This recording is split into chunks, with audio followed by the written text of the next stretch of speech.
yourselves a round of applause. You made it to the end. Yes. I know it's been a long day, but I'm so glad you hung in there and stuck in with me. Now, I want to ask you a question. I think we've had a lot of questions today.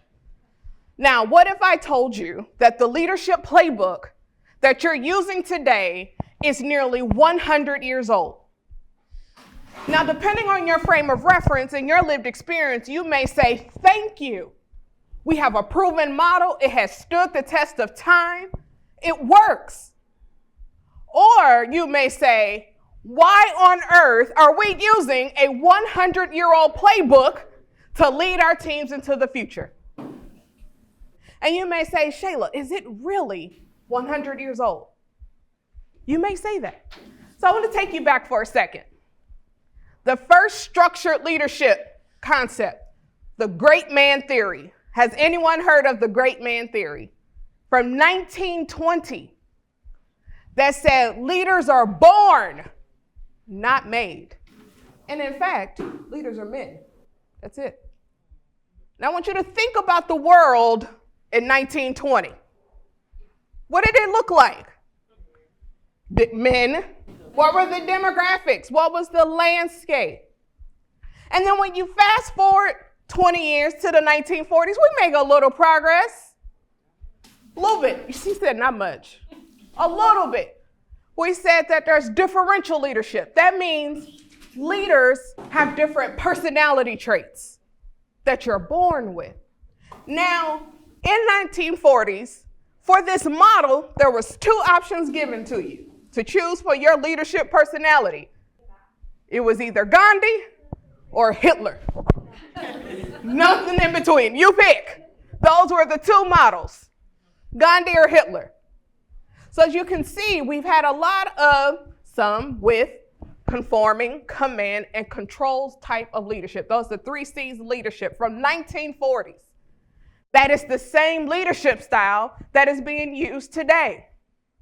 Now, have any of you ever worked for a leader who tried to control you, command you, and get you to conform? You see, think about if you only had 3 tools in your toolbox as a leader. I can't lead a human. I have to shrink you down and compartmentalize you down into an employee because I only have 3 tools in my leadership toolbox. I have to control you. I have to command you and get you to conform to my standard from the 1940s. That standard is still being used today.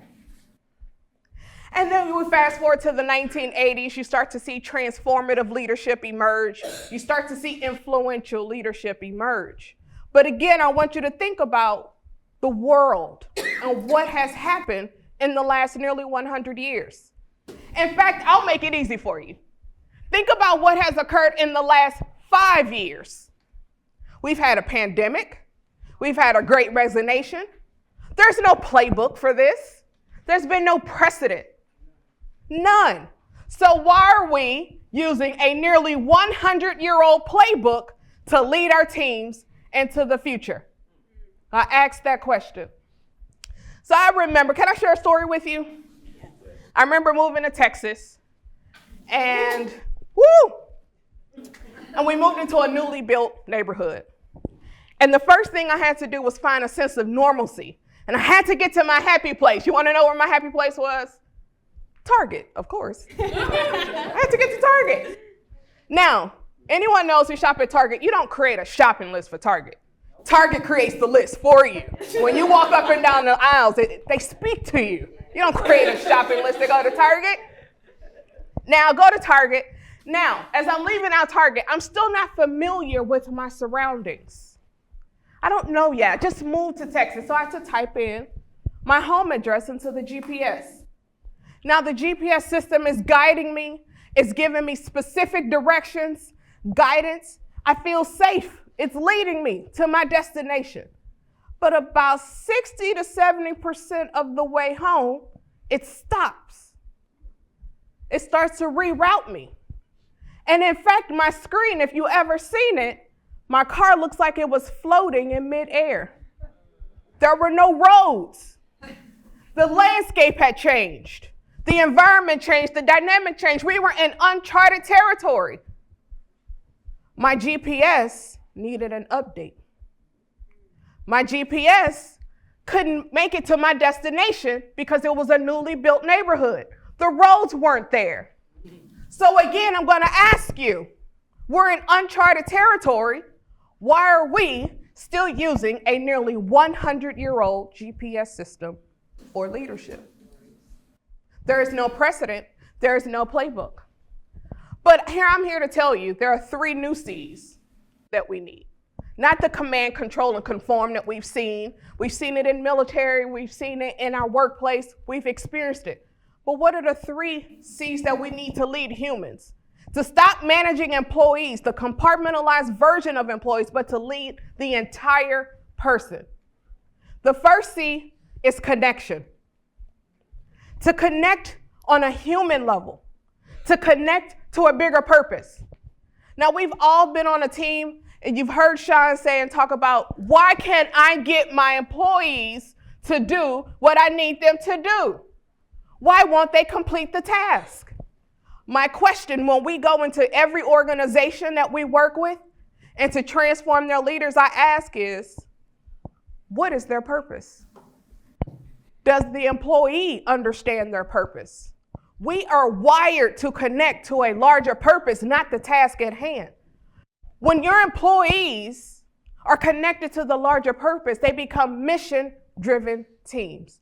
That no matter what comes their way, no matter what challenges, they understand the mission. They understand the purpose. And they can be agile and adept and still accomplish the task and have that connection. The second C is collaboration. Now, believe it or not, technology has connected us. But what if I told you, even with technology, today, we are more isolated now than ever? You agree? Yes. That isolation, the serving of self, the lack of collaboration without ego, has caused us to try to figure out and solve problems alone. We have seen mental, physical, and emotional well-being in jeopardy because of the lack of collaboration. We've heard it today.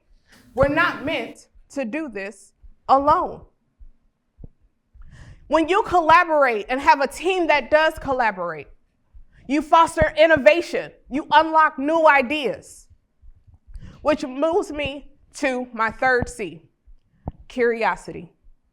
The relentless pursuit to know and understand more. Now, some of us have this curiosity and we go down those social media rabbit holes and we're scrolling and we start Googling, or maybe it's just me. When I watch a TV show, I have to learn everything about the cast member and I have to go and figure it out. Okay, it's just me. It's okay. No. Right? You're like, no, it's not. Thank you. That curiosity, that fuel to know more, to challenge more, to learn more. Have you worked in an environment to where curiosity was rewarded? Have you ever gone to work and your pursuit to find new ways of working was celebrated? Instead of, oh gosh, here she goes. She's always asking questions. So difficult to work with. The curiosity we've heard today about entrepreneurship and leadership and resilience to find new ways of working, new ways of living. Yes, get the clap. The relentless curiosity is what we need to lead our teams into the future. So again, it is that connection, the collaboration, and the curiosity. The future of work will not be defined by what we know today. It will be defined by questioning everything we think we know. When we are curious and we ask questions, then and only then will we be able to develop and lead future-ready teams. Last but not least, when we connect as humans, when we can collaborate without an ego, authentically without an ego, and have curiosity to uncover new ways of living and working, you will have a team who is dedicated, committed to you, to getting the work done, and they become future ready no matter what comes their way. Thank you. My name is Shayla N.